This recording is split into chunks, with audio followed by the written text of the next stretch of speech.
masiva, nos cuentan la parte que ellos quieren. Aparecen los piñas, entre comillas, historiadores del nuevo tiempo del progresismo inexistente, porque no existe progresismo en la historia es una y se cuenta, y consume todo el mundo. Entonces, ni siquiera se informan bien. Y a partir de allí, vivimos en el arco de la gran confusión.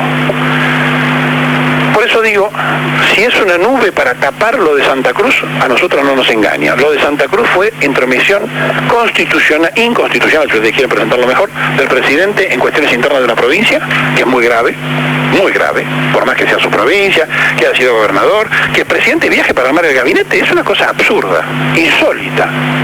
No cabe en un país normal con constitución. Esto por un lado. Y que la Armada siga espiando es como que no aprendieron nada y van a tener que aprender. Ambos radicales, de 1955, hay que ponerle a los Aleman, los Cavalos, los Martínez de Oz, y tantos otros dictadores de la economía. El gobierno constitucional es porque en el fondo se habla de las 3A, se habla de López Rega, es decir, se habla de aquella parte. Ayer, ya casi pasando rápidamente por el canal, en el programa de Grondón había un barbudo que no sé quién era, que dijo que todo esto había empezado con Rodrigo, con Celestino Rodrigo, cuando se deja la producción para pasar a la especulación. Es cierto, pero ¿quién lo puso a Celestino Rodrigo? Se produce por lo menos en la presencia de los civiles, el funcionamiento de los golpes. No estamos defendiendo a los militares o diciendo que los militares no son culpables. No. Estamos viendo de qué manera estos golpes son siempre acicateados por los civiles. Cuando a Perón no le podían ganar las elecciones, empezaron a montar desde el asesinato en el 51 de Benjamín Menéndez y Lanuse, que intentan hacer de Perón y Evita en Campo de Mayo, por lo cual caen presos, y muere el cabo Faría, entre otros, y queda lisiado gente que le defienda a Perón y Evita, hasta el bombardeo de la plaza, pasando por la caída en el 55. Todo eso fue fogoneado por civiles, los mismos civiles que no podían ganar las elecciones. Por eso en el 55 Palacio termina siendo, paladín de la democracia, embajador de la fusiladora en Montevideo. Y por eso Yoldi dice se acabó la leche de la clemencia, y que explique el socialismo por qué estaban en contra de las leyes sociales del peronismo. Porque era nazi, porque era autoritario. ¿Qué cuestionaban? Intendentes que puso la Unión Cívica Radical en el proceso militar en la provincia de Buenos Aires, sin contar el resto del país, o cuando le puso a Lanuse, al otro dictador, el ministro del Interior, a Morroy. 55, integrando, ya en el 46, primero la Unión Democrática, en el 55, integrando la Revolución Libertadora, y en el 76, hablando bien de Videla desde Radio Moscú, y con los partidos comunistas de América Latina, estando de acuerdo. ¿Cómo es la cosa? ¿Ya hicieron la autocrítica? ¿Alcanza? Vamos a reconocer todos los errores de todos, y después hablamos de los peronistas, que hay muchos, pero por favor sáquense la careta. Fíjense ustedes, con relación a esto del feriado, ya hoy se publica en el ámbito financiero, dice 24, 25 y 26 de marzo, Mar del Plata. Lo mejor de marzo lo invita a despedirse del verano con un programa especial, fin de semana largo. Ya empezó, es un aviso de Torre de Manantiales, ya empezó la publicidad tomando al 24 como feriado y no como día de duelo o de luto. ¿Quién está? Empezar a aflojarse de forma tal que de 11.000 millones que nos habían dejado, estaba en 6.000 millones de deuda, y probablemente se pagaban 2.000 millones más antes de esos 6 meses. Todo esto que yo le estoy diciendo pertenece a la historia, está documentado, no es un invento ni una posición pública. ¿Qué se le puede achacar a Isabel? Muchas cosas. Pero lo primero que hay que decir, y hay que entender esto, no cayó por sus errores, cayó por sus aciertos. Es decir, su gobierno, el gobierno que había votado la gente, en la continuidad de aquello, tiene varias aristas, como que la tendencia en un momento determinado quería que la fórmula fuera Perón Cámpora, como que algunos sectores querían que fuera Perón Balbín, como que otros sectores imaginaban o pensaban que no hubiera habido golpe de Estado si el segundo, en lugar de ser María Estela Martínez, la primera mujer en el mundo siendo presidenta de un país, hubiera sido un varón. Qué sé yo cuántas cosas se tejió en torno a esto. Pero como la cuestión hay que juzgarla en función a la legitimidad de las cosas, Yo le quiero decir que la prensa canalla, los escritores deslumbrados por el liberalismo en la República Argentina, dijeron que era una prostituta Evita, le agregaron lo mismo a Isabel, mezclaron constante y permanentemente su perversidad para ver que una mujer que acompañaba a Perón salía, en el caso de Evita y en el caso de Isabel, con la capacidad suficiente como para entender de qué se trataba. Y entonces a todas no le hablaron de María Aurelia Tizón porque Perón todavía no era Perón, es decir, era un anónimo cuando quedó viudo de la primera mujer, sino también hubieran dicho seguramente algo de ella. Entonces todo esto fue conformando un panorama donde hablaban que no tenía capacidad, que no podía seguir el país gobernado por ella, etcétera, etcétera, etcétera. Hoy, por suerte, el mundo ha comprendido no solo que la mujer puede gobernar hasta mejor que el hombre, sino que es imperiosamente necesario que lo haga. Fíjense, va a venir ya en estos días la presidenta chilena. Y por allí la prensa ha dicho, la primera mujer electa y consagrada en la elección. No es cierto, la primera fue Isabel, por herencia, era candidata a vice. Es cierto, la presidenta chilena es la primera que encabeza como candidata a presidente, esto sí es cierto. Pero bueno, todo este tipo de cosas, que ustedes no se dan cuenta en el momento que lo dicen o que lo hacen, va creando conciencia, se va instalando, se va reiterando, se va repitiendo. Y entonces, cuando nosotros decimos que no importa si los desaparecidos son 30.000, 8.000 o 1, importa de la forma en que se hizo el terrorismo de Estado. Cuando quisimos pedir una explicación por qué no se hacía lo del año 55, se nos contestó porque no fue terrorismo de Estado, sino que fue un grupo que se levantó contra el poder constitucional y entonces eso no tiene reglamentación. Una barbaridad, una respuesta realmente para salir del paso nada más. Y cuando se pregunta por qué no se juzgó a los que fusilaron en 1956, se contesta porque fueron fusilamientos. ¿Cómo fusilamientos? Se lo tiraron por la espalda y en un basural. ¿A dónde fueron fusilados?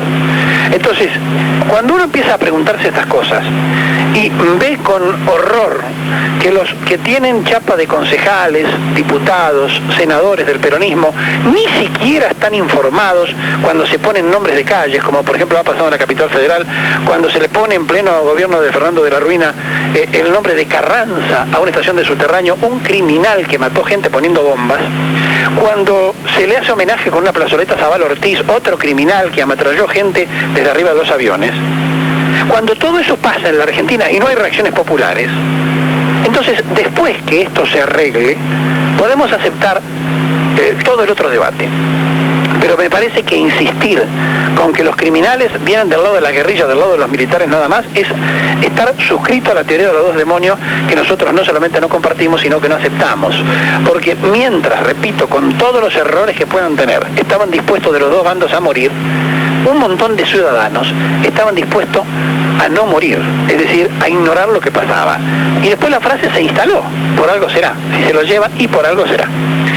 Entonces, frente a esta sociedad que en sus distintos tiempos no ha recuperado memoria, frente al crimen de Rucci, que hoy, por ejemplo, publica en un suplemento que a partir de hoy se hace en ámbito financiero, dirigido por el Tata Joffre, el que fuera hombre de la CIDE durante los primeros 6 meses de Menem, publica por allí de lo famoso de la Operación Traviata, donde pone, por ejemplo, como, se lo voy a leer textualmente para no cometer errores, donde pone en el suplemento que hoy se publica los responsables de la llamada Operación Traviata. La Operación Traviata fue la muerte de Rucci.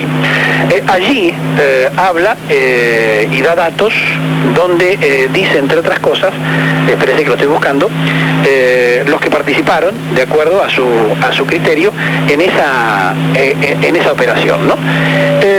Entonces, yo digo, a ver, ¿qué hacemos? ¿Nos detenemos en una parte de la historia? ¿Fueron todos criminales los militares nada más? Criminal es aquel que mata, asesino es aquel que mata. Ahora, hay formas y formas de matar, y hay un poder que asesina y mata, que es el económico, que nunca se juzga en ningún lado del mundo, no solamente en Argentina, en ninguna parte. Y cuando uno va avanzando en este tipo de análisis y de cosas, se va encontrando entonces con que ni todo es como se lo contaron, ni todo es como uno lo creía. Va de a poquito aprendiendo a ubicarse de lo que estamos hablando. Es muy difícil que se pueda hablar sin estar enganchado de una parte o de la otra, y es muy difícil también que si se jugó de un lado o se jugó del otro, como por ejemplo en el caso de la Operación Traviata, Plata, donde lo ponen entre los ejecutores a Urien, que hoy dirige los Arsenales, y a Perdía, que otro día hablaba con nosotros, en fin, lo publica hoy en Ámbito Financiero.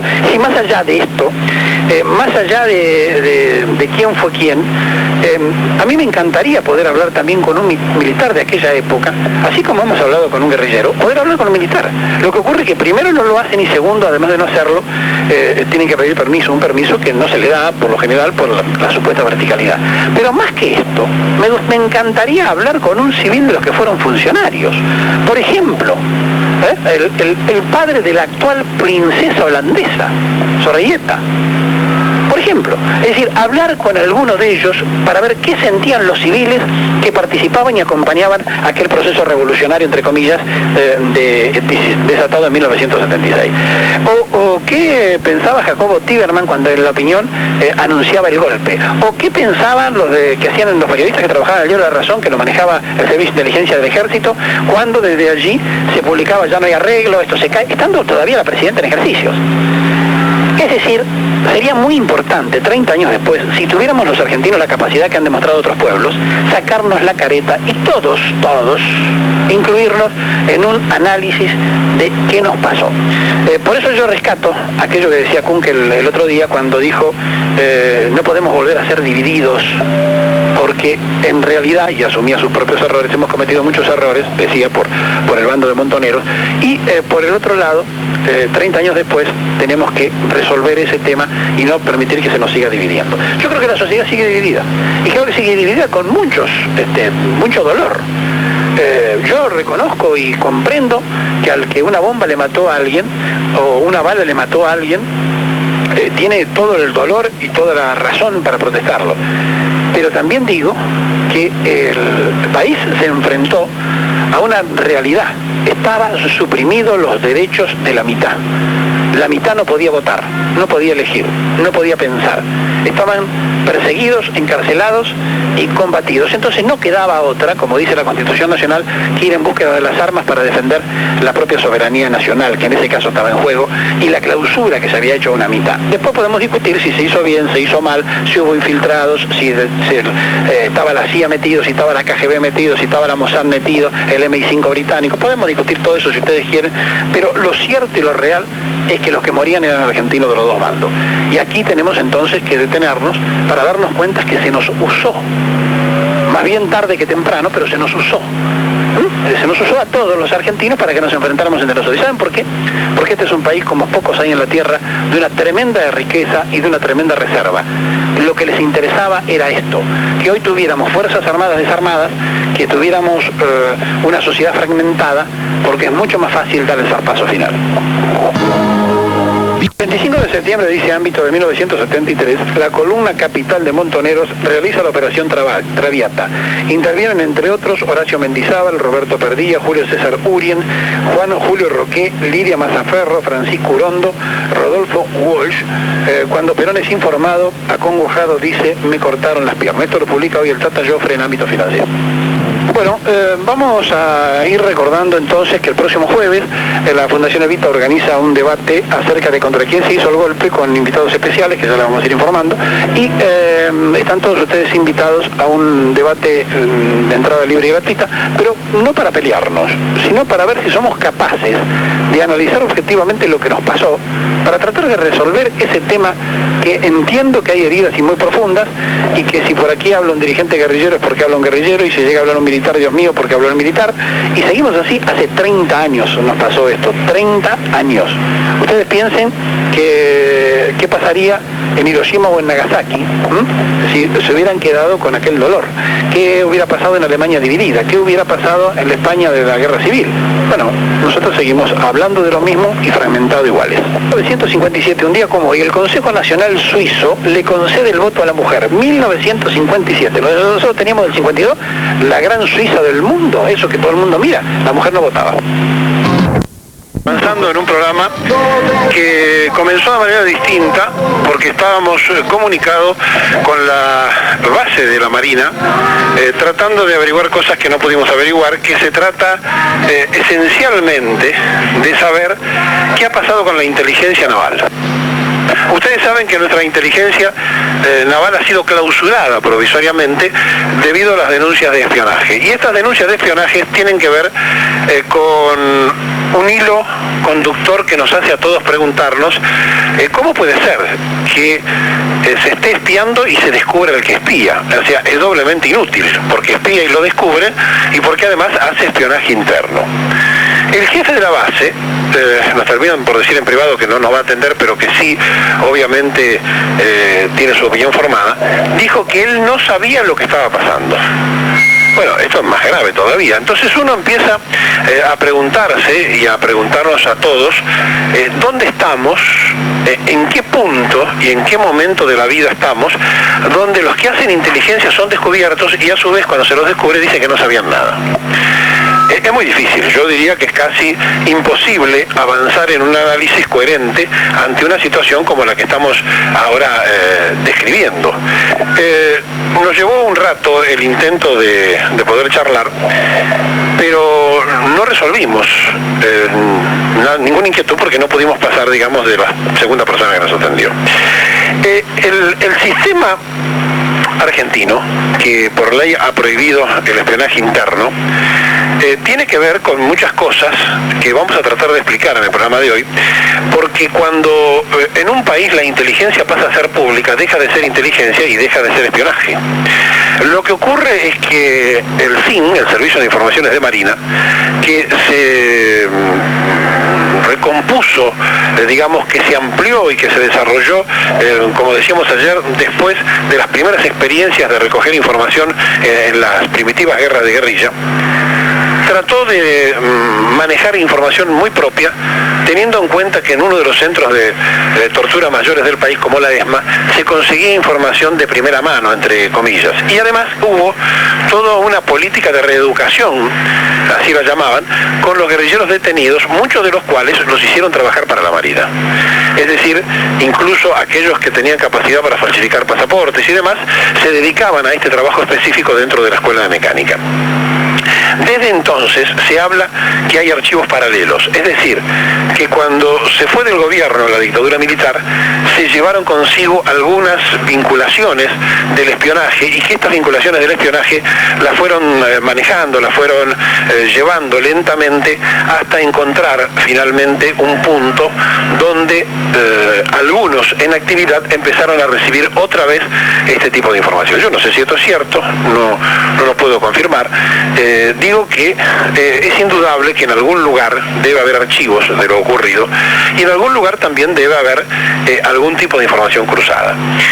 Lo que llama mucho la atención es que parece ser que los espionajes actuales que se hacían semanalmente tenían casi la misma métrica de análisis, de delincuente subversivo o a judío marxista. O sea, se pasaba a usar el mismo léxico que se usaba durante los años de plomo. Ahora, todo esto que nos está ocurriendo tiene algún tipo de pregunta que uno se debe hacer. El otro día se publicó por allí que la comunidad judía tenía una gran cantidad de desaparecidos y que se decía que no era por su fe, sino por su militancia política. La mayoría de ellos vinculados a organizaciones de izquierda. También se dio otro informe donde decía que había sacerdotes que habían estado desaparecidos y que también estos sacerdotes estaban desaparecidos no por ser sacerdotes, sino por sus implicancias fundamentalmente en organizaciones vinculadas a Montoneros. Cada uno puede encontrar una justificación y puede agregar lo que le parezca. Lo cierto es que sea judío, católico, negro o amarillo, el que estaba soportando la tortura y el secuestro lo estaba haciendo en función de dos cosas esenciales. La primera, tener algún tipo de motivación para luchar por un cambio, que después nos puede gustar o no este cambio, es otra discusión. Y la segunda, que había un Estado que se apoderó desde el terror para conseguir, digamos, que sus ciudadanos pensaran de una única forma. Claro, nos resta preguntarnos qué hubiera pasado si triunfaban los otros, es decir, qué hubiera pasado si aquellos que proponían, por ejemplo, un gobierno marxista hubieran ganado en la República Argentina. Bueno, pero no ocurrió esto. Entonces, como no ocurrió esto, uno juzga la historia por lo que pasó y no por lo que podría haber pasado. También es cierto que cuando se habla de recuerdos, se olvidan las torturas muy fuertes que durante aquellos tiempos tenían algunos prisioneros, como por ejemplo Larrabure, que lo tuvo el ERP secuestrado y torturado y vejado, o otros militares que pasaron por ese mismo lugar.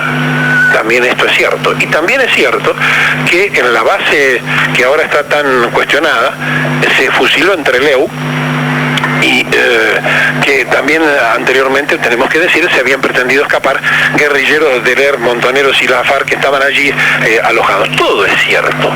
Lo que ocurre es que todo se da en una dimensión de cosas que tenemos que empezar a entender, porque si no, esto no va a terminar nunca.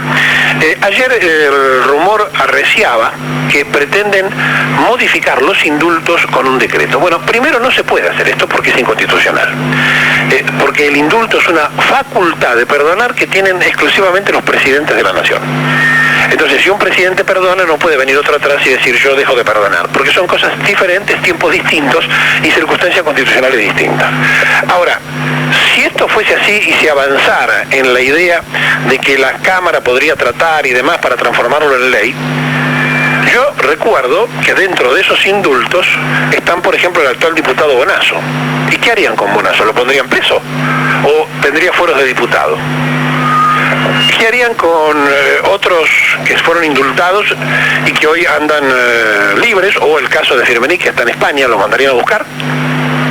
Me parece que esta situación es bastante compleja. Ayer, tanto Macri como López Murphy, desde la vereda de la derecha, pedían justamente esto, que si se caían todos los indultos, se cayeran también los de los guerrilleros. Y aclaro que si los indultos presidenciales fueran los de Menem solamente, sería esto, pero si fueran los de Duhalde, también Gorriarán, Merlo y Zeneldin volverían a estar presos. Me parece que es una situación por lo menos confusa que vivimos todos a 30 años de un golpe de Estado. Yo sé que lo que voy a decir para los que fueron partícipes es muy difícil, pero que todos podríamos haber en 30 años puesto nuestra mejor forma para tratar de olvidar los dolores, que es muy difícil olvidar.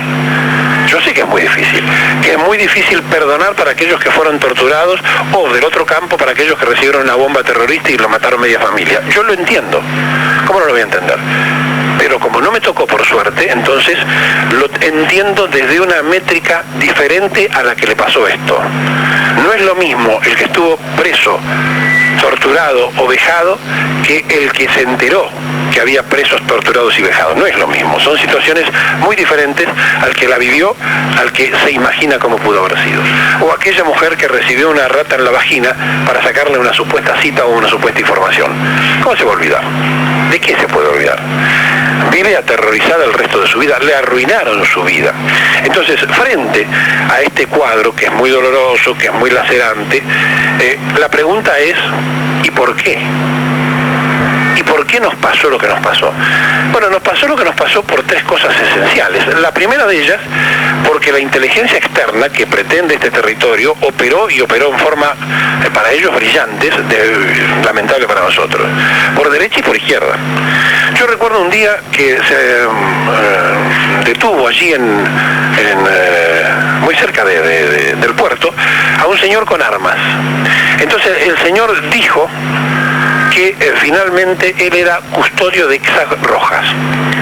Lo siguieron interrogando y dice, pero todas esas armas que usted trae, ¿para quién son? Para el ERP. Entonces había gente que no entendía muy bien de qué se trataba. Sin embargo, el Mundo Sander, que era... no sé si era el Mundo el nombre, me parece que me estoy equivocando. Sander era el apellido, que era fue diputado de Udelpa y después tuvo que exiliarse porque fue perseguido y demás. Era secretario de Aramburu, terminó en la izquierda. Entonces, cuando uno ve estas connotaciones y estos cruces, que un custodio de Rojas traía armas para el ERP, y uno dice, ¿y entonces de dónde viene? Y venía de Londres el envío. Y así podríamos enumerar la cantidad de cosas que pasaron que vinculan a la inteligencia extranjera en las cuestiones internas argentinas.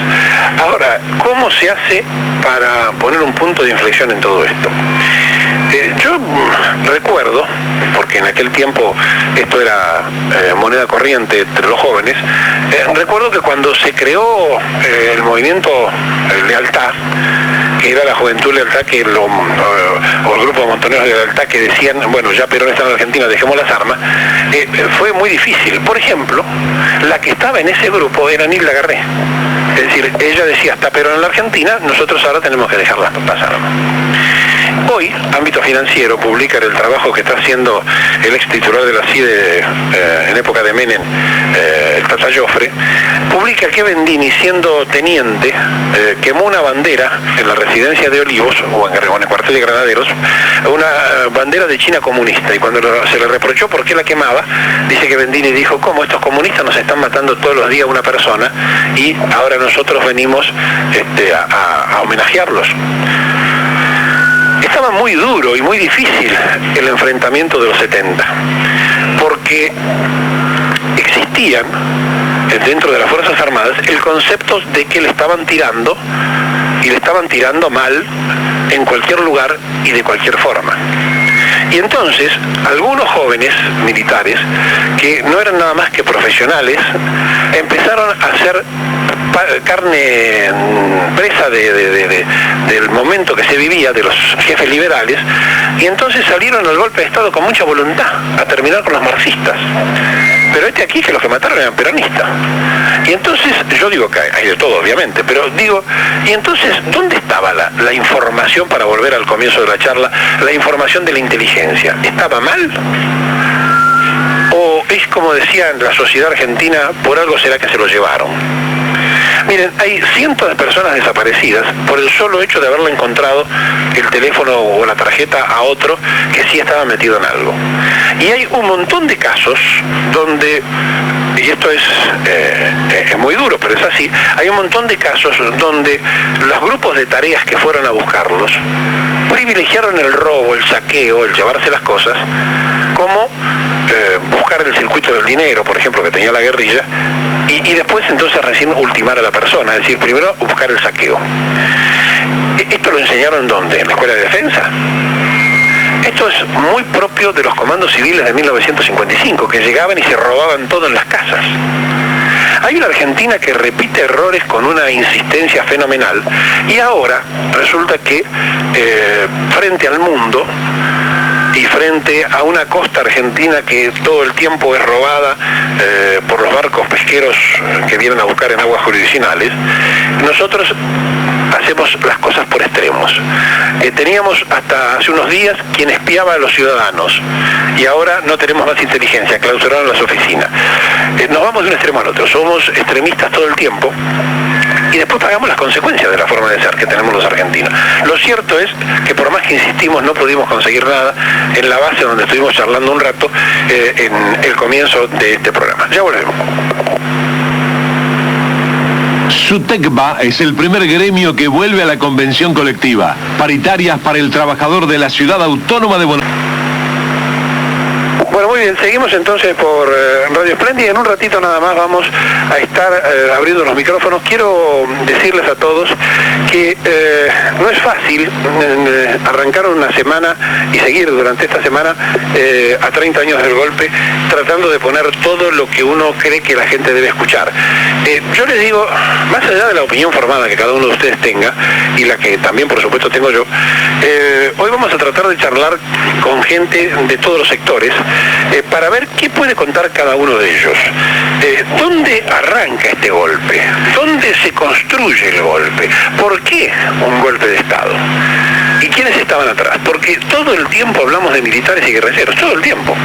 Entonces, cuando uno se pregunta qué nos pasó a los argentinos en ese tiempo, vamos a encontrar con que los grupos del privilegio económico estuvieron siempre enganchados en la financiación de los golpes. En 1955, con el bombardeo a Plaza de Mayo, participó activamente Inglaterra. En 1976 participaron los ingleses, pero también los norteamericanos a través de la agencia de inteligencia.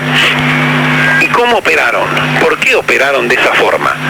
Porque en realidad, ustedes tienen que ponerse a pensar que nuestro país, que fue a propósito endeudado por el señor Martínez de Oz, que tomó préstamos porque sobraban petrodólares en el exterior y endeudó a YPF, que lo puso como garantía, sin que la Argentina necesitara el dinero y teniendo la plata ociosa en los bancos, anda caminando libremente por las calles de Buenos Aires y nadie lo molesta.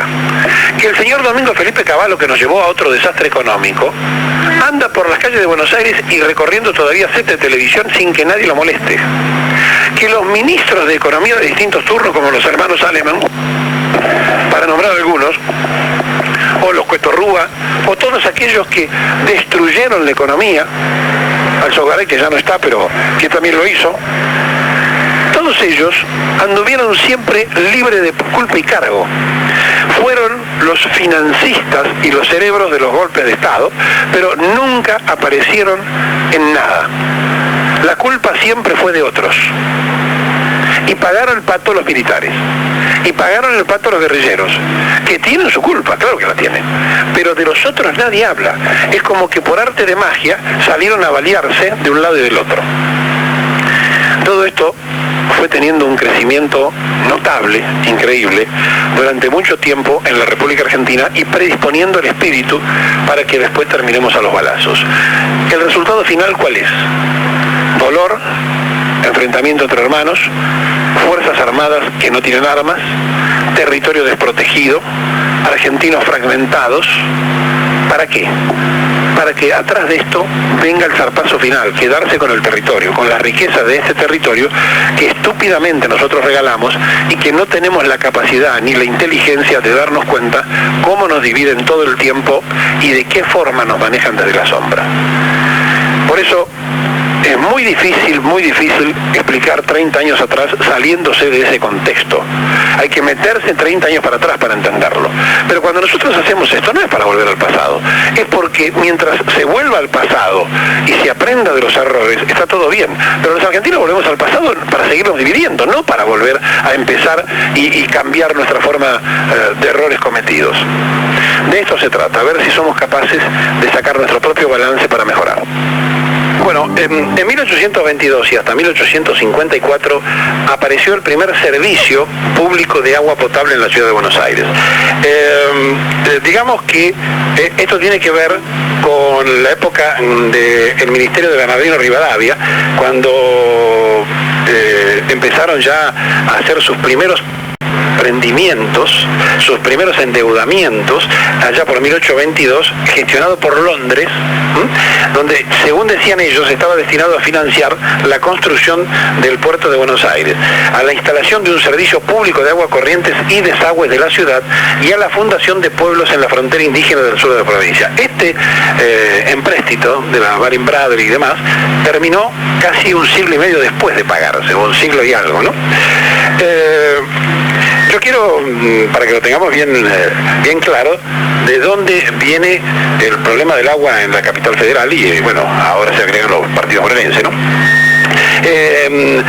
Allá por 1826 el Congreso General Constituyente eligió a Rivadavia como presidente de las Provincias Unidas del Río de la Plata y como tal propició el contrato del ingeniero dedicado al agua, hidráulico, Carlos Enrique Pellegrini, quien llegaba de Europa, allá por 1828, y se le encomendaron varios proyectos, y en agosto de 1829 presentó el destinado a suministrar agua clarificada a la ciudad de Buenos Aires. Cuando cayó Rivadavia se malogró aquella primera iniciativa para obtener agua potable, mientras el ingeniero Saboyano, después padre de Carlos Pellegrini, futuro presidente argentino, debió recurrir a otros medios para sobrevivir. Sin embargo, en lo que tiene que ver con esto que estamos hablando, la primera frustración que figura es la del ingeniero Pellegrini, pasa a ser protagonista, porque en efecto la investigación sobre aquel tiempo y aquel momento da cuenta cómo en el primer empréstito ya ponían los ingleses, antes de estafarnos, que entre otras cosas era para la instalación de un servicio de agua. Así están las cosas en la Argentina, entonces, de la patria privatista a la reestatización de las cosas. El correo está funcionando bien.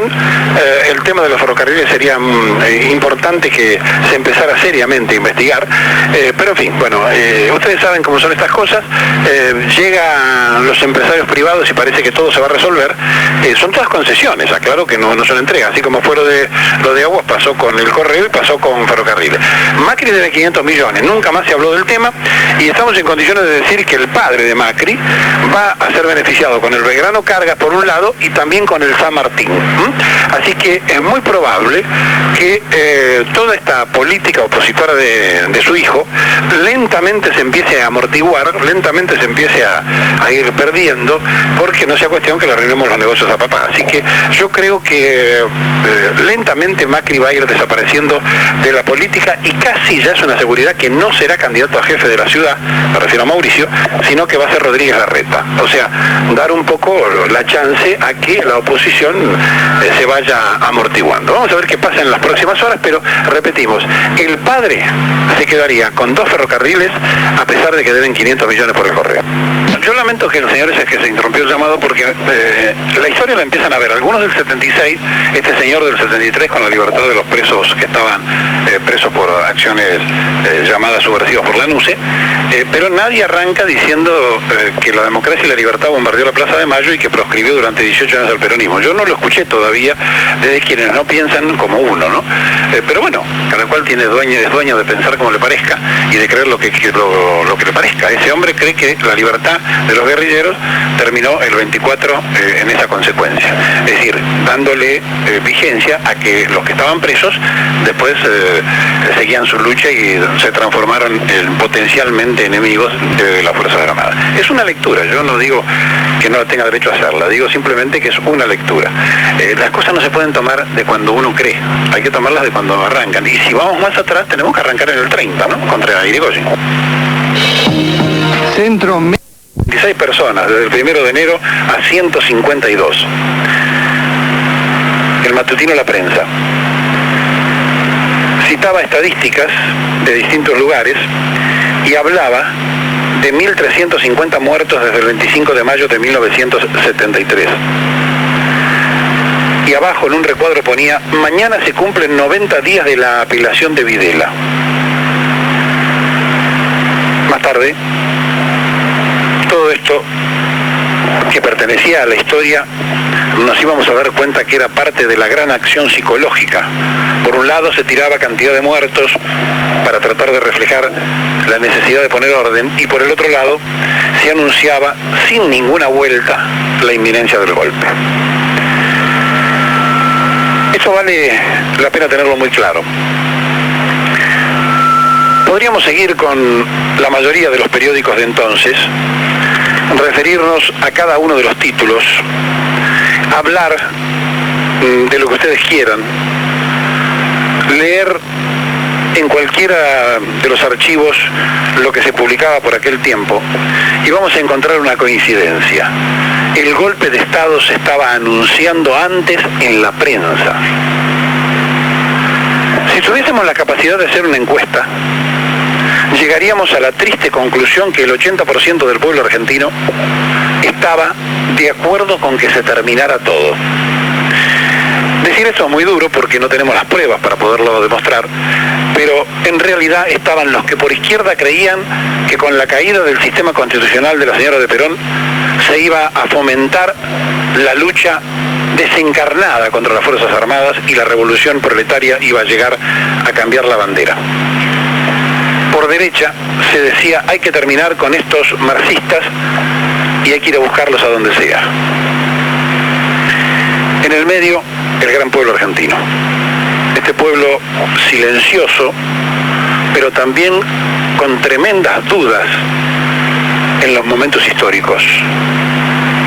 Porque no se puede entender que cuando cayó Perón el 16 de septiembre de 1955, el pueblo estuviese quieto, adormecido, y después durante 18 años puso su vida para el regreso de Perón. Era más fácil defender lo que había. No se puede entender cómo después de haber sido matado, muerto a palos, un día antes, el 2 de abril, se llenó otra vez con júbilo, no solamente Plaza de Mayo, sino todas las plazas, para victoriar a las fuerzas que bajaban en Malvinas. Hay dos especies de memoria en el pueblo. Una memoria que todo lo olvida por los altos intereses de la patria, y otra memoria que es de la tilinguería y de la falta de sinceridad que tenemos como ciudadanos. de irnos de la derecha a la izquierda, del privatismo al estatismo y viceversa, sin que nos importe mucho qué queda en el camino, y decir con total soltura de cuerpo, como dijo ayer María Julia, que si Aguas Argentinas no cumplió, hay que rescindirle el contrato. Semejante caradura que aumentó, violando las leyes, el contrato de agua en perjuicio del pueblo argentino. Pero la fragilidad de la memoria y la prensa canalla que contribuye, que exhume de los archivos solo lo que le interesa y que olvida la verdad, o por lo menos una parte de la verdad, esta misma prensa en la que estaba anticipando el día 23, hace hoy 30 años, el golpe de Estado del 24. No éramos muchos los que decíamos que con todos los errores que tenía el gobierno había que sostenerlo hasta el final, porque era sostener la continuidad democrática y porque era además sostener junto a la continuidad democrática la posibilidad de ir a elecciones y que todo el mundo votara como marcaba la conciencia ciudadana. Eran muy pocas las organizaciones, me animo a decir que casi mínimas, que estaban dispuestas a defender el gobierno constitucional. Yo no hablo de defender a Isabel, hablo de defender el gobierno constitucional. Había muchos discursos, demasiados patotas cuidando espaldas de dirigentes por un lado y por el otro. Sindicalistas que se movían por izquierda y por derecha, cuidados por ametralladoras, granadas y fusiles. Políticos que se reunían en distintos lugares tratando de reubicarse, fracasado en los votos, para lograr acomodar a alguno en lo que venía. Grupos económicos que financiaron el golpe, pero que además de financiarlo, estaban prestos a ir al asalto del Estado Nacional. ¿A dónde estábamos? ¿Qué hacíamos como pueblo? Si ustedes se meten en la memoria, en la propia memoria, aquellos que tenían 30 años, que hoy ya están ingresando en la curva de la vida, aquellos que tenían 20 años, que hoy están cumpliendo 50, que todavía pueden tener memoria y además cicatrices de participaciones, todos deberíamos preguntarnos qué hicimos, todos. Y cuando digo todos, digo todos. Desde aquel día en que Genaro Báez, vicepresidente del Partido Justicialista, le dijo a Isabel que lo sacara a Julio González de encima, porque era parte del entorno. Desde el mismo momento en que cada uno de los que llegaban a Damasco creían que Damasco, por no haber aceptado ser ministro del Interior, en una supuesta o imaginaria falta de coraje del militar, la cosa iba a descomponerse. O el enfrentamiento entre Lorenzo y Calabró, con un Calabró que el día 12 había convocado en la plaza de La Plata al pueblo en contra de la presidenta constitucional de los argentinos. Era un gobernador también constitucional. Los dos llegaron igual. Isabel porque falleció Perón, Calabró porque lo echaron a Videgain. Es decir, los dos llegaron siendo segundos. Calabró anda suelto por las calles y nunca fue juzgado. Hoy estamos frente a esta realidad que parece que tuvo solamente asesinos militares, cuando en realidad los hubo de todas partes. Pero además los instigadores del crimen, que no siempre fueron militares, yo diría esencialmente civiles, que se encontraban en San Isidro antes del Carlos Pellegrini, o que se encontraban en el hipódromo argentino y allí negociaban las cosas futuras, o cuando la futura junta militar en la platea de River pergeniaban el golpe. Todo esto nos pasó a nosotros hace 30 años. Por eso, los que somos mayores, los que tenemos responsabilidad de haber estado vivos en aquella época, y yo no sé si suerte o desgracia de estar vivos hoy, tenemos la obligación de preguntarnos qué hicimos cada uno de nosotros en aquel momento. con un sentido de culpa, no con un sentido de arremeter contra uno mismo para flagelarse, no, sino de preguntarnos qué hicimos para entender un poco lo que nos pasó. Las órdenes militares se cursaban ya para el 23, desde hacía 2 o 3 días, y alguno de los periódicos llegó a hablar de movimientos de tropas. El secretario de la CGT, Casildo Herrera, yo me borro. Era una situación más que compleja. Era una situación donde el partido de oposición, la Unión Cívica Radical, le iba a brindar después 80 intendentes a la dictadura en la provincia de Buenos Aires, sin contar el resto del país. Donde el Partido Demócrata le iba a permitir usar sus mejores cuadros, donde de todos los sectores iban a aparecer los colaboracionistas al sistema imperante. Cada uno de nosotros debía tener una obligación en aquel tiempo. En el día de ayer se le rindió homenaje en la ciudad de La Plata al único legislador desaparecido. Un compañero que conocí, que traté y que mucho antes de su desaparición estuvimos juntos. Él sostenía, a pesar de venir de la juventud guevarista y estar dentro del peronismo, sostenía fervientemente que había que defender el orden constitucional.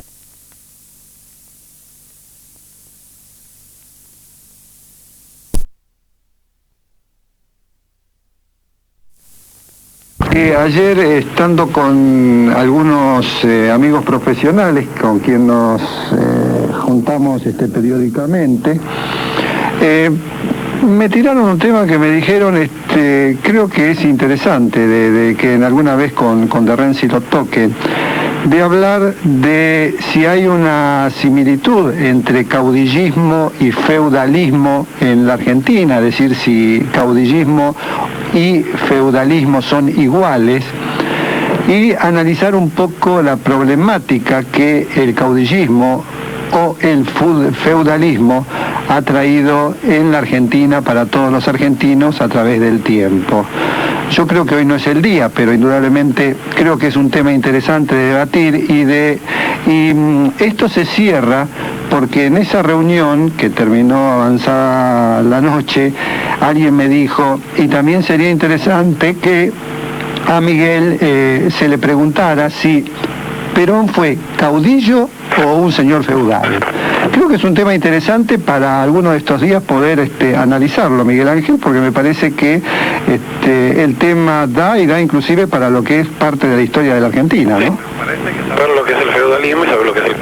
para darse cuenta que Perón fue esencialmente un militar y un estratega.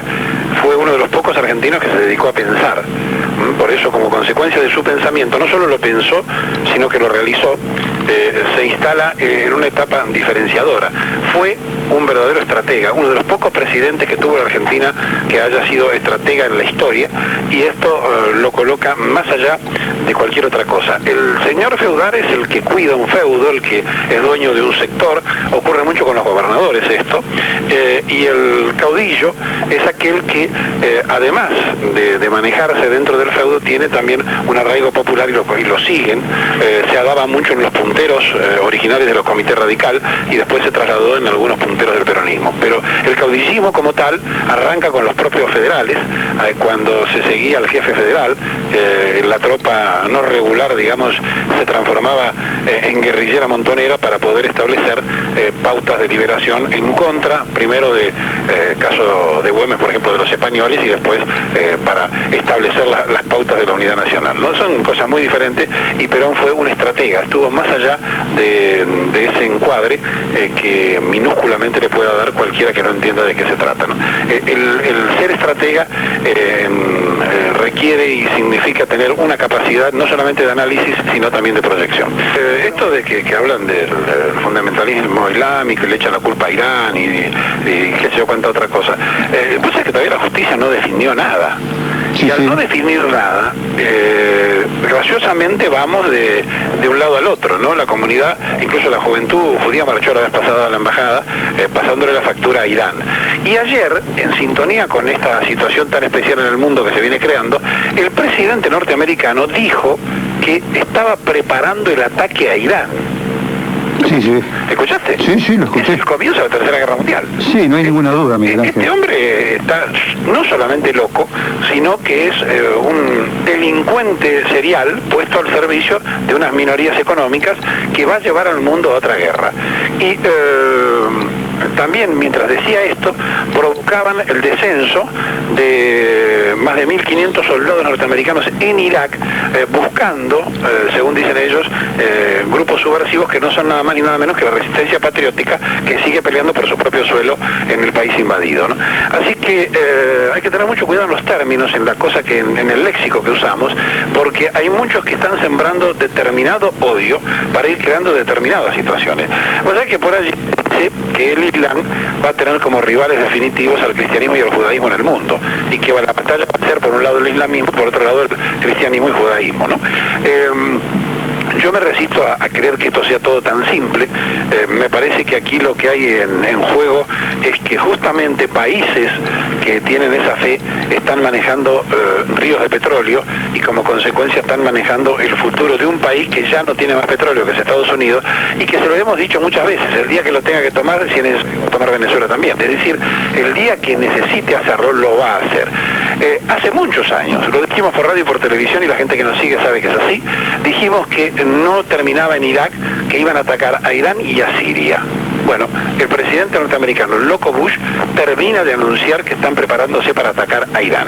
Creo que este delincuente serial merece ser condenado por la humanidad, y yo veo que hay un gran silencio cómplice, porque todas esas voluntades son compradas por el imperio, y nadie, absolutamente nadie en la Tierra, parece escuchar los alertas y los avances que hace este demente que va a llevar al mundo a una nueva guerra, ¿no? Porque se festeja San Patricio, o sea, la gran fiesta que se va a conmemorar con toneladas de litros de cerveza. Sí, yo quisiera saber realmente qué tenemos que ver nosotros con el santo patrono de esta gente, pero bueno, se empezó a poner como costumbre y se traslada siempre lo que no sirve, ¿no? Es decir, se van a emborrachar los jóvenes en homenaje a un patrono que ni siquiera es nuestro y en homenaje a costumbres de un pueblo que ni siquiera es nuestro. Pero bueno, así somos los argentinos, ¿no? Miguel, ahí...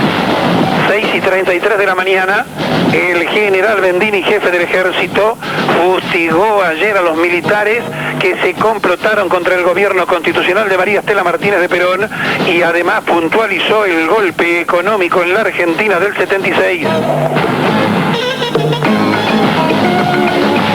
La justicia, que todos reclamamos, debe caer también sobre la banda de delincuentes económicos que administraron el poder político y que fueron socios de la pandilla militar. 80 intendentes en la provincia de Buenos Aires de filiación radical. Ministros de Economía como Aleman o Martínez Dios.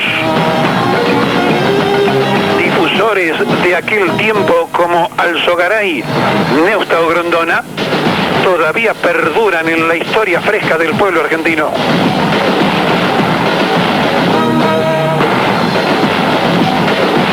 Un país que necesita recomponer su sociedad tiene ahora la gran oportunidad de hacerlo.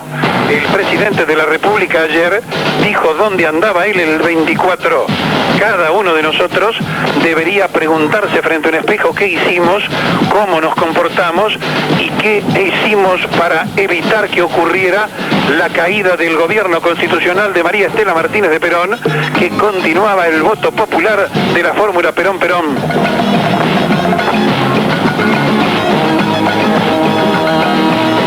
Más allá de juzgar la administración de Isabel, lo que estaba en juego era la continuidad constitucional. Dirigentes de los partidos políticos, dirigentes de las agrupaciones guerrilleras, dirigentes que estaban metidos en el gremialismo, miraron para otro lado y soplaron la plumita, dejando caer el gobierno constitucional y después agigantaron la tragedia. El golpe comenzó a gestarse en la platea de River Plate. Allí los militares, mirando partidos de fútbol, conversaban cómo hacerse del poder, y estaban detrás de ellos, como siempre, los golpistas civiles que hoy caminan libres por las calles sin que la justicia los haya matado.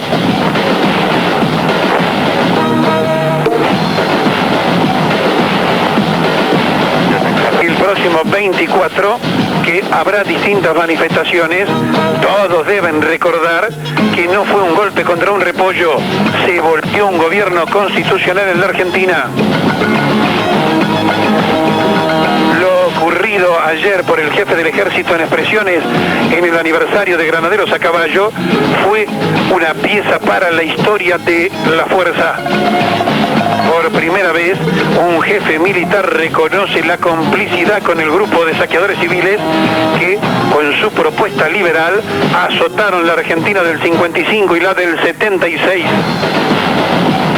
Pentini unió el cordón de la historia, habló de la masacre de los bombardeos, de los fusilados del 56 y de los desaparecidos del 76, dando la justa medida de la continuidad histórica de la línea Mayo Caseros, que se apropió de la fuerza. El ministro de abril de 1976 dice en sus considerandos que el ministro de Economía ha expresado su vinculación con las industrias siderúrgica, azucarera y con relación a dos empresas que son Asindar, de aceros, y la compañía Ítalo Argentina de Electricidad, sociedad anónima. Así se lee en el boletín oficial del viernes 7 de mayo de 1976. Pero el decreto habla claro respecto de intervenir en su carácter de ministro de Economía de la Nación en asuntos de la competencia de ese ministerio con la Ítalo. Es decir, Martínez de Oz, uno de los cerebros de las finanzas del golpe, lo primero que hizo fue robarle al Estado la Ítalo. La ley que votaste, que es un mamarracho. Con una persona que le haga el papel que simplemente ha tenido siempre las personas que tuvieron poder, el que le maneja el auto, el que le abre la puerta, el que la rima, etcétera, etcétera. Se transforma en una persona casi de compañía. Yo aquí me voy a detener y voy a saltar en el tiempo, porque un día, en 1973, estando quien esto dice presente, una periodista del entonces diario El Mundo, que estaba financiado por el ERP, la estoy viendo físicamente, pero me olvidé su apellido, una persona delgada, le dice, Perón, el general Perón, usted sabe que López Rega trabaja para la CIA. Bueno, dijo Perón, dicen que Lópezito trabaja para la CIA, que Helvar trabaja para la KGB, que Viñas es masón. Usted vio cómo son los muchachos. Nadie le había preguntado ni por Viñas, ni tampoco por Helvar, que en todo ese momento eran funcionarios potenciales. Perón no era presidente todavía. Y sí estaban con Cámpora, ¿no? Define entonces para quién trabajaba cada uno, como diciendo, yo sé a quién responde cada uno. Cuento esto y vuelvo al pasado. En aquellos momentos, en aquel tiempo, las formaciones especiales, como llamaba Perón, o decir, las organizaciones que después terminan siendo guerrilleras o eran guerrilleras, estaban tratando también de tener su propio contacto con Perón en España. López Rega iba ganando un lugar y también iba fagocitándole a Isabel, diciéndole o insistiéndole en este tema, ¿no? Que ella era una mujer llamada a grandes cosas y demás.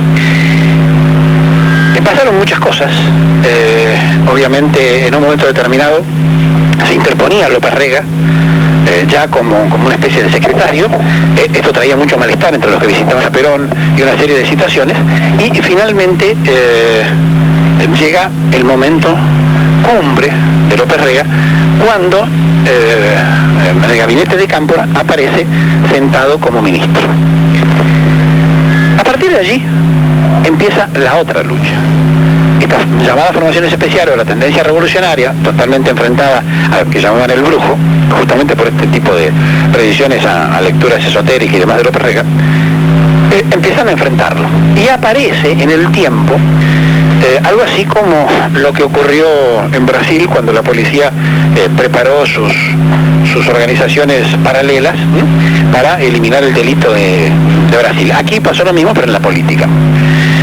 Y en esa organización, que algunos atribuyen a López Rega y otros dicen que vino armada de afuera y que se usó el Ministerio de Bienestar Social como base, se empieza a usar como firma una supuesta alianza anticomunista llamada 3A.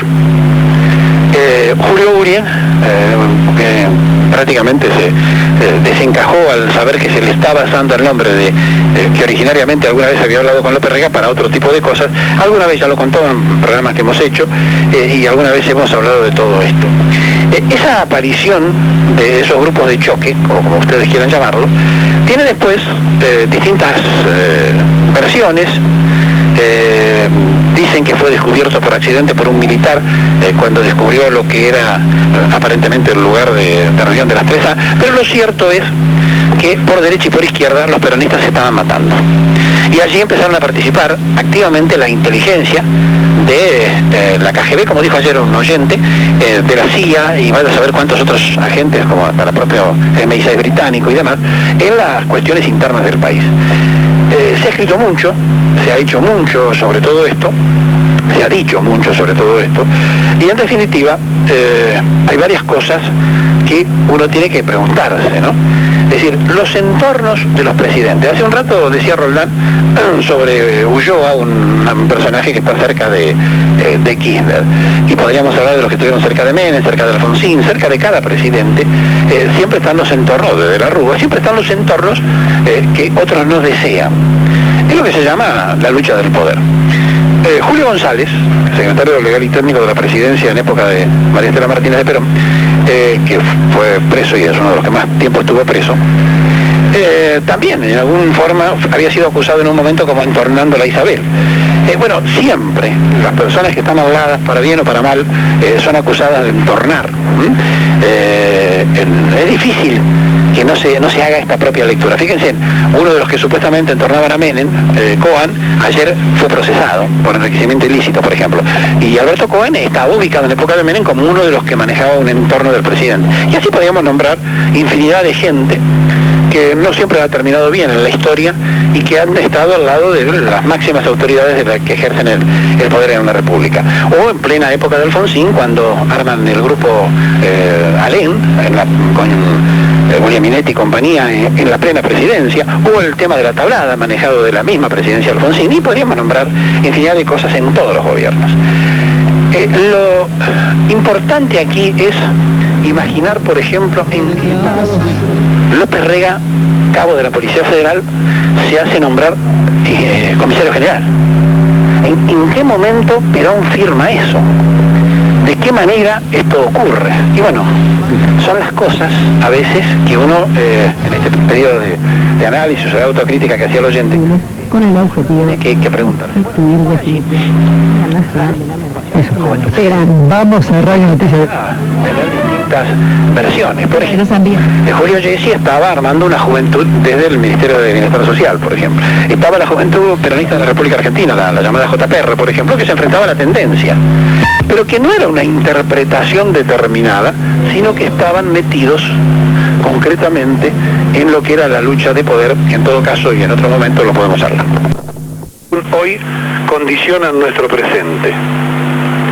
Yo creo que escuchar en bocas del jefe del ejército esto es como si de pronto el país se hubiese instalado en los albores del 55. Hacía mucho tiempo que no teníamos la tremenda satisfacción de escuchar que un jefe de una fuerza militar dijera esto que termina usted de escuchar y que le leí. El general Roberto Bendini, que ya hizo algunos gestos, como en el tema puntual de quitar las ponderaciones que figuraban en la página web de Pedro Busqueño Aramburu, y que creo va a seguir haciendo otros de aquí a fin de año, provoca, por lo menos en quien esto dice, una tremenda satisfacción. Porque más allá de haber escuchado todo el tiempo las críticas casi despiadadas contra las fuerzas en su conjunto, Bendini pone el punto claro sobre la I para establecer que determinados grupos de la fuerza en sociedad con facciosos civiles cuyo abanderado era Martínez de Oz, asaltan el poder el 24, pero aclara, previamente lo habían hecho en 1955, que es exactamente la realidad histórica de la República. Ustedes saben que no hay nación sin Fuerzas Armadas y saben también que se ha hecho históricamente todo un proceso de destrucción de las fuerzas donde se metió en la bolsa a todos. Y además, aquellos grupos que se alzaron contra el poder constitucional se asociaron de tal forma que obligaron a todos los oficiales a participar de la danza. Bendini ha dicho algo que nosotros pensamos jamás íbamos a escuchar de un jefe militar, porque ha puesto no solamente claridad conceptual en lo que dijo, sino estricta verdad, y ustedes saben que nosotros creemos que la verdad no es absoluta sino relativa y que todos tenemos una parte de verdad. Pero este jefe del ejército, que yo no sé hasta dónde la civilidad lo va a entender y hasta dónde sus pares militares lo van a entender, está dando muestras de otras cosas. Ya se lo dijimos cuando el homenaje a los fusilados el año pasado en Campo de Mayo, de los que habían caído allí en 1956. Han pasado 30 años del golpe, pero el golpe no fue contra un repollo, fue contra un gobierno constitucional que todos habíamos elegido y que había sacado la mayoría de votos de toda la historia en la República. En el porcentual me refiero, y en la cantidad de habitantes, que eran muchos más que cuando votaron a Perón en la segunda elección. Las dos veces, el gobierno que había sido derrotado en el 55 y en el 76 tenía la mayoría de los votos ciudadanos. Se alzaron contra regímenes constitucionales. No fue en contra solamente de un pueblo, sino del sistema legal del pueblo. Y que hoy, 30 años después, el jefe de esta fuerza haga un reconocimiento que al liberalismo en su conjunto no le va a gustar. Que diga con claridad conceptual que hubo civiles que asaltaron el poder, a nosotros por lo menos nos tranquiliza diciendo hay un nuevo camino que algunos jefes militares están haciendo. Roberto Bendini quedará en la historia como un jefe militar más, pero para nosotros quedará como el jefe que se animó a decir parte de la historia ocultada por las dictaduras de la cultura, por los negocios que hacen las empresas de la prensa canalla y por aquello que históricamente los historiadores de moda esconden como si la vida y la muerte empezaran en el 76 y desconocen el origen propio del liberalismo en la República, golpista, asesino y socio de criminales. Por eso nos rescatamos a Bendini en su concepto y nos parece que a lo que dijo el jefe de la Aeronáutica y el jefe de la Armada, si esto de verdad no solo se dice sino que se piensa y se siente, estaremos ingresando en un tiempo donde del otro lado, los civiles, hemos hecho muchas veces gestos para decir que las Fuerzas Armadas son imperiosamente imprescindibles en una nación. Pero Fuerzas Armadas del Ejército argentino y no en contra del pueblo argentino. Por eso, cuando un jefe del Ejército dice lo que dijo, que no le debe haber sido fácil hacerlo, es porque están cambiando las cosas. Sinceramente, pensé que nunca iba a escuchar de un jefe militar lo que terminamos en este instante de comentarles. Al contraalmirante Pablo Rossi y al vicealmirante Eduardo Avilés, quienes fueron responsables, según Jorge Godoy, el almirante responsable a su vez máximo de la Marina, de manejar espionaje a favor del arma que está prohibido por ley nacional y que ustedes saben se trata de espionaje interno. Hemos dicho muchas veces, desde tiempo inmemorial, que fue justamente durante época militar, pero no del proceso sino antes, donde los servicios de informaciones del país se empezaron a degenerar. Es decir, se transformaron, en lugar de hacer contrainteligencia con el exterior, en espías propios de la actividad de los argentinos. Y todo esto ocurrió, si ustedes me permiten, cuando 40 casas asumió en 1955 la Central de Inteligencia, la CIDE, y la puso al servicio de la persecución al peronismo, interviniendo teléfonos que entonces era toda una hazaña, porque en aquella época no existía lo complicado de ahora, sino que se colgaban en un palito y allí se ponían a escuchar, persiguiendo personas que políticamente activaban en el peronismo que habían sido derrotados, y usando la CIDE en ese instante, no solamente para este tipo de cosas, sino también para que los comandos civiles, repudiables episodios que integraban quienes habían estado en muchos casos fieles hasta último momento al peronismo haciendo sus propios negocios y después, 2 días después, saltaban, o como Augusto Bonardo, que llegó exiliado de Uruguay, que no estaba exiliado por política, estaba exiliado porque había vendido lotes en una estafa fenomenal y se subió en una caravana en Santa Fe y Callao y se puso a gritar libertad, libertad, y dijo que había hecho la revolución, ¿no? Y de estos casos podemos contar cientos en la historia política argentina. Bueno, aquella CIDE empezó a espiar como nunca el orden interno y después no se paró nunca más. Siguió y siguió y siguió. Como hay que ponerle fecha al arranque de nuestros males, alguno puede hablar de 1930 y decir, se instala con el primer golpe de Estado. Otros pueden hablar de la cantidad de cosas que nos han ocurrido y según le va en la feria o según la propia ideología, echarle la culpa a uno o a otro. Pero yo trato de decir, sabiendo ustedes que nosotros no creemos que la verdad sea valor absoluto, trato de decirles dónde arranca este degeneramiento, si ustedes me permiten, de la inteligencia en la Argentina. Obviamente, cuando comienzan los años difíciles de lo que para las Fuerzas Armadas era la subversión y lo que para muchos era la lucha guerrillera, no había información real de muchos de esos personajes que sí tenía la Policía Federal. El orden político de la Policía Federal contaba con un archivo que, dicho sea de paso, tenían nuestros propios archivos porque poníamos el dedito para sacar los documentos. Justamente, en la década del 70, del 73, se inventa el documento único de identidad, el DNI, para evitar que la policía tuviera contacto con el legajo personal de los ciudadanos. Bueno, seguimos. Entonces, las fuerzas, ¿qué hacen? Comienzan a pedir información a quienes la tenían, que era la policía, en algunos casos en menor escala la gendarmería y en otro menor la prefectura. ¿Para qué? Para empezar a hacer su propio archivo, porque había una novedad en la Argentina, que era la aparición de la sedición o de la subversión, o como ustedes quieran llamarlo. Y entonces llegan a tener importantes legajos. Está de suyo que, por más que exista una ley que prohíba espiar, la inteligencia espía igual. Ustedes se imaginan que también esta ley existe en otros países del mundo y la inteligencia sigue existiendo.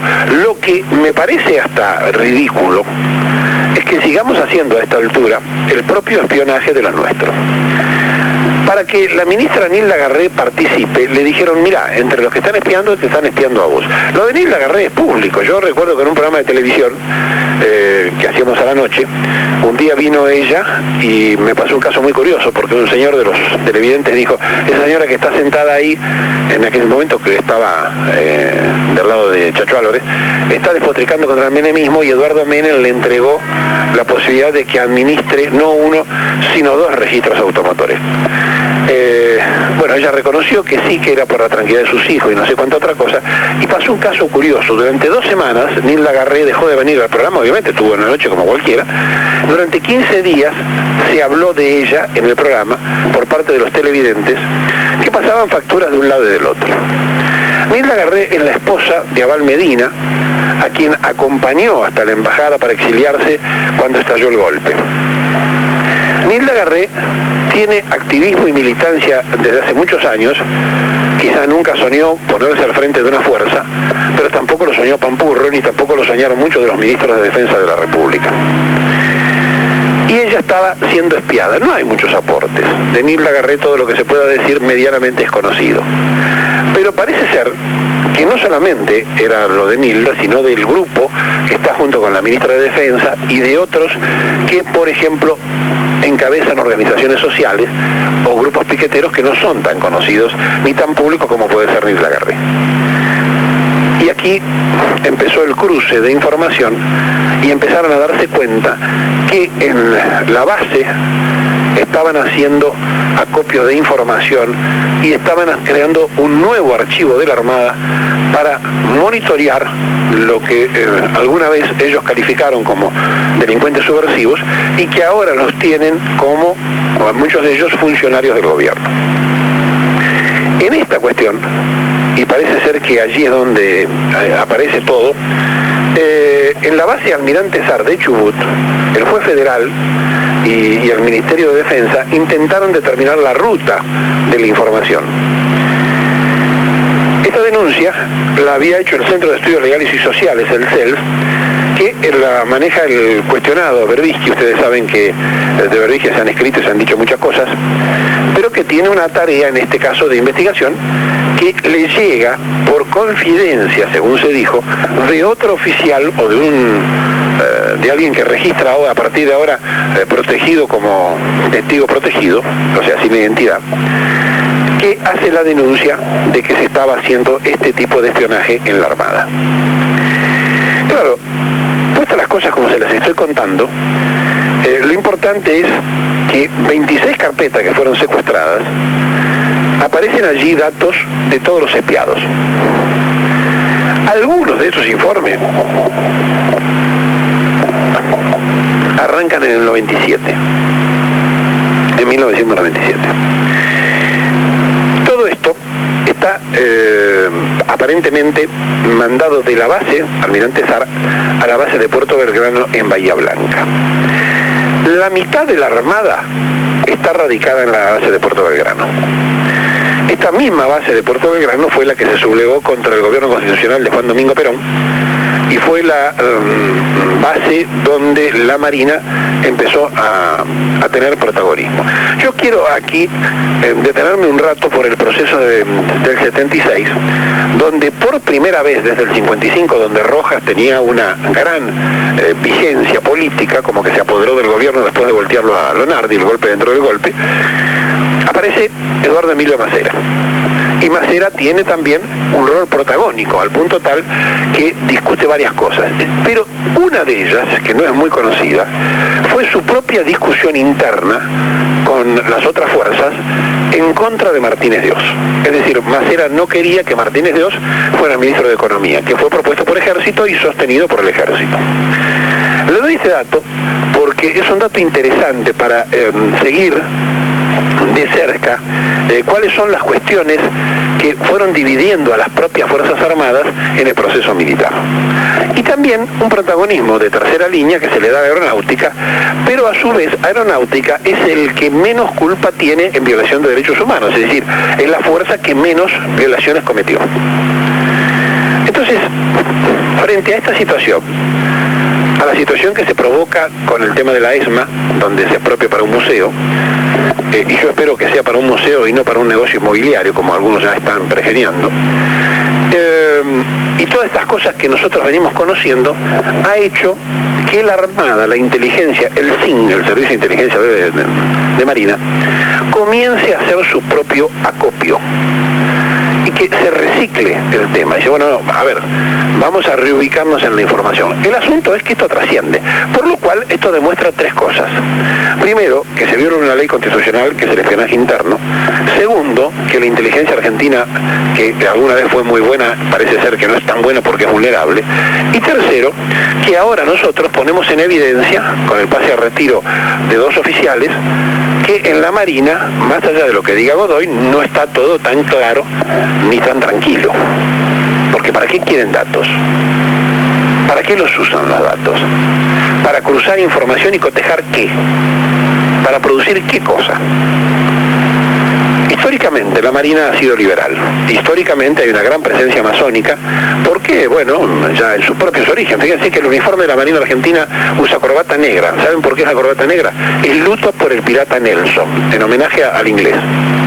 Entonces, frente a estas cuestiones tan especiales, donde no tenemos una gran marina, y deberíamos tenerla, porque nuestro país está rodeado de agua, no es una fuerza tan poderosa como, por ejemplo, la Royal Navy de Inglaterra, que es la fuerza más importante, porque son una isla, o la la propia Marina norteamericana, que es una de las fuerzas más trascendentes que tiene el Pentágono, la Marina nuestra siempre ha ido a la saga del ejército, pero también han tenido en sus oficiales un mejor nivel cultural que el ejército. Al punto tal que los de ejércitos dicen que se nutren del propio pueblo y que la Marina está nutrida de una semi-oligarquía. Sea como fuere, hemos tenido la desgracia de que también gran cantidad de oligarcas manejaran el ejército argentino. Bendini, a quien el otro día buscamos y pese a comprometerse algunos oficiales que atienden sus cosas de que iba a salir, después no terminó saliendo, Bendini, decíamos, de alguna manera, igual que Godoy, igual que el jefe de aeronáutica, hacen declaraciones. La repregunta sería, ¿pero son declaraciones nada más o está todo bien en el arma y en la fuerza?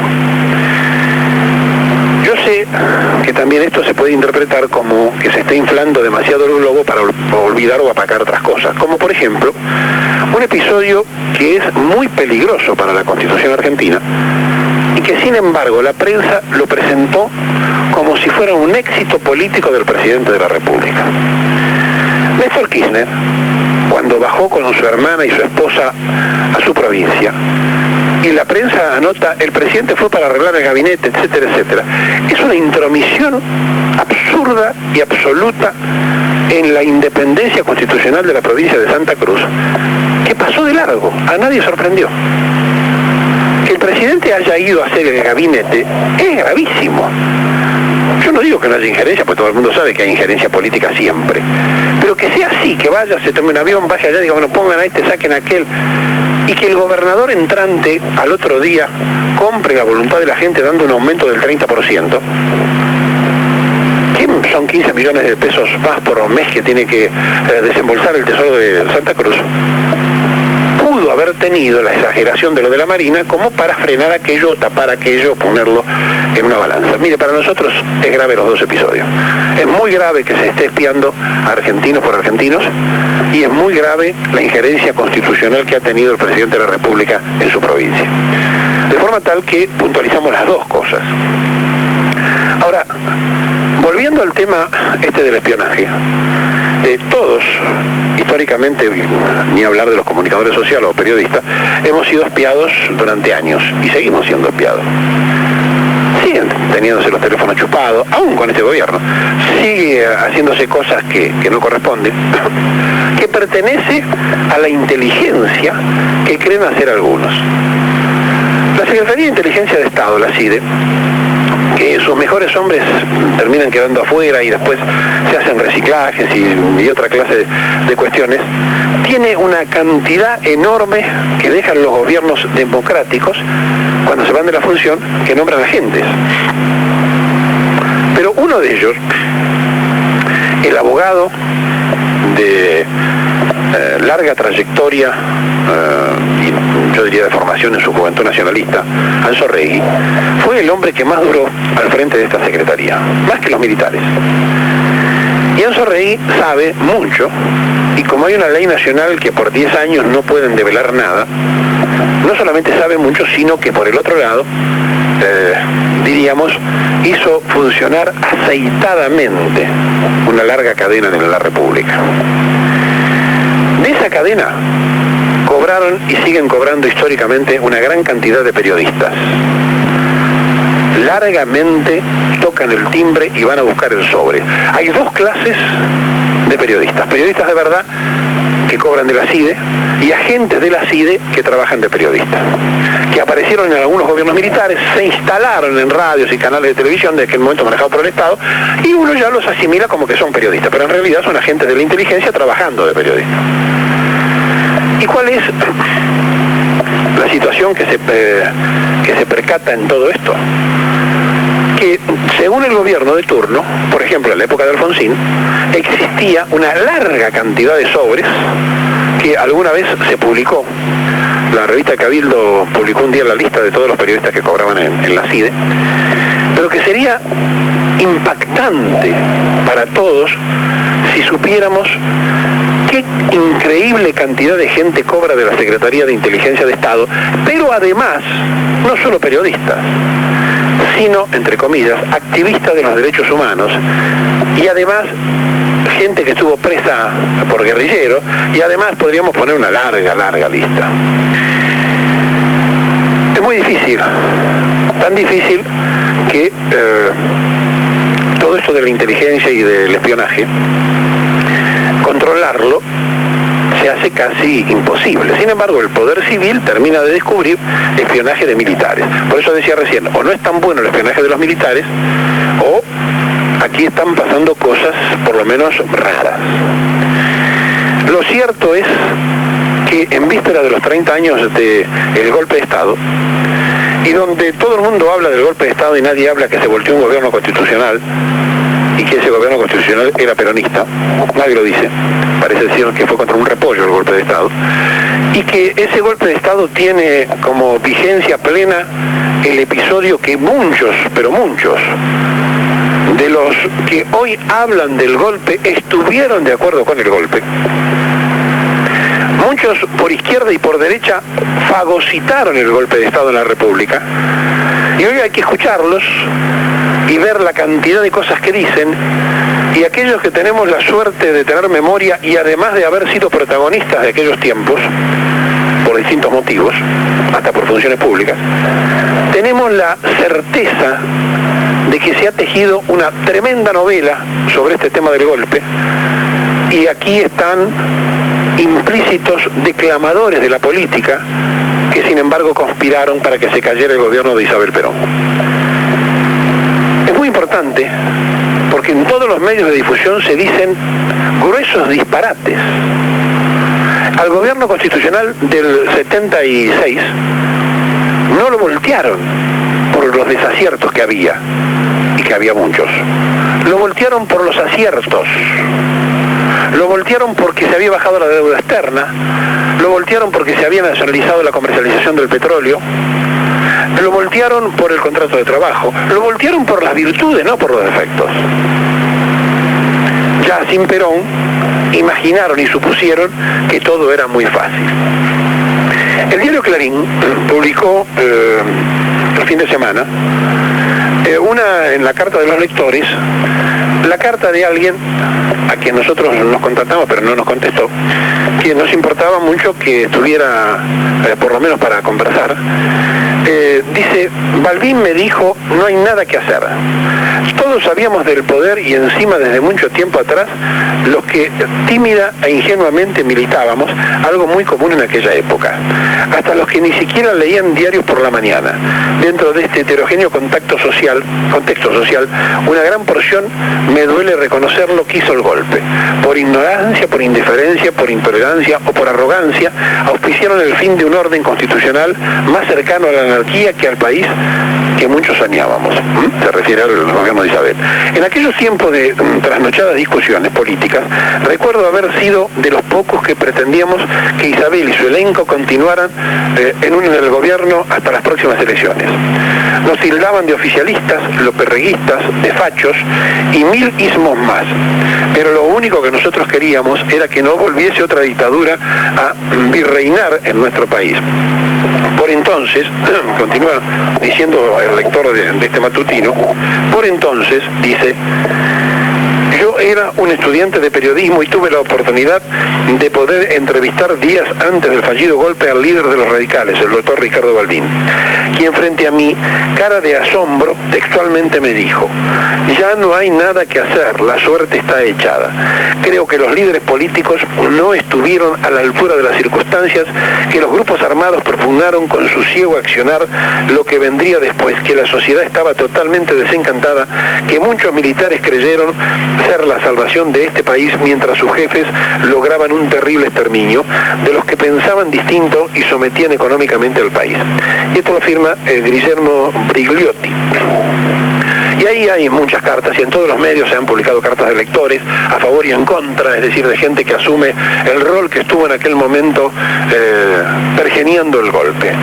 Ahora bien, yo me pregunto, el otro día el jefe del ejército habló de los civiles, cosa que nos puso muy bien, ya lo comentamos el viernes, que estuvieron en el golpe, porque el golpe no fue militar, fue un golpe cívico-militar como el del 55, fue un golpe cívico-militar, financiado por empresarios de la República Argentina. Cuando Carlos Menem ganó las elecciones y desde La Rioja, yo primero quiero contarles un episodio casero. En aquel tiempo nosotros habíamos trabajado intensamente para que fuera presidente de la República Menem. En aquel tiempo nos llega un pedido de Menem que quería que transmitiéramos las elecciones para asegurar por lo menos una difusión medianamente clara. Y nos sugirió el propio Menem que lo hiciéramos por Radio Colonia. A la pregunta de por qué en esa radio, dijo, porque es uruguaya y si quieren hacer algo no van a poder hacer y ustedes de ahí pueden controlar la información exacta. Bueno, transmitimos por esa radio las elecciones y el desencanto nuestro fue muy grande cuando, sentado en La Rioja, al lado del presidente de la República recién electo, estaba Amalito Fortadán. Es decir, otra vez la Trilateral Commission, otra vez Rockefeller, pero bueno, tragamos saliva, terminaba recién las elecciones y seguimos adelante. ¿Por qué digo esto? Porque esta señora, que manejando una herencia que dejó su marido, hizo multiplicar panes y peces, fue responsable de sostener a gobiernos de facto. Nombro a ella porque podíamos nombrar a cualquier otra. Y este fin de semana, donde Rodolfo Martínez, un ex ministro del Interior de los gobiernos de facto, hizo un ágape, estuvo Martínez Dios, estuvo el hijo de Aramburu, estuvieron varios de ellos allí reunidos, no me animo a decirlo porque no lo sé, quizás festejando el golpe, a lo mejor no por esto, pero bueno, allí estuvieron reunidos. Y son siempre los mismos elencos. Los Aleman, los Martínez Dios, los Cavallo, siempre son los mismos. Pero ocurre que del otro lado, entre comillas, los democráticos, no dicen que fueron socios de Martínez Dios, que fueron socios de Cavallo, que se aceptaron las cosas que proponía Aleman. Es decir, hay un estado de descomposición en la República porque hay una gran mentira instalada en la sociedad argentina.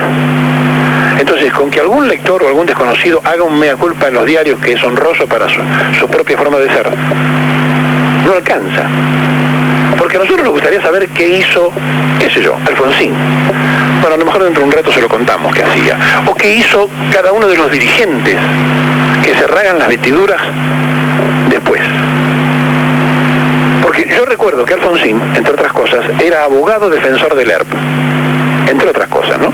Y muy pocos saben que tiene una hija en Estados Unidos que la salvó de ser desaparecida, por suerte, nada más ni nada menos que Arguindegui, compañero de estudios de Raúl Ricardo Alfonsín Fulques en el colegio militar, porque no sé si sabían que Alfonsín quería ser militar. Y así podríamos enumerar cantidad enorme dentro del peronismo y fuera del peronismo. Porque si no, no nos vamos a entender. Los Borges, los Sábatos, desde la intelectualidad, fogoneando el golpe. Los socialistas como Laporta dándole la bienvenida al golpe en La Vanguardia, como lo había hecho Giordi en el 55. Entonces, hay una gran careta en la sociedad argentina y estamos todos confundidos. Y los medios de intoxicación masiva nos cuentan la parte que ellos quieren. Aparece